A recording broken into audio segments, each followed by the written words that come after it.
மதங்களை ஒன்றிணைத்து, சாதிகளை ஒன்றிணைத்து, சமூகங்களை ஒன்றிணைத்து அனைவரையும் ஒன்றாக நன்றாக இணைக்கும் ஒரு மனிதருக்கான தருணம் இது.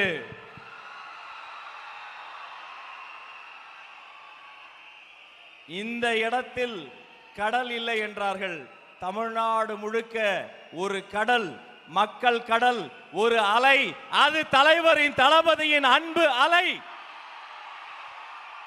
பெரியோர்களே, தாய்மார்களே, நண்பா, நண்பீஸ், உங்களுக்காக தமிழக வெற்றி கழகத்தின் வெற்றி தலைவரே, மக்கள் மன்னனே, அன்பானே,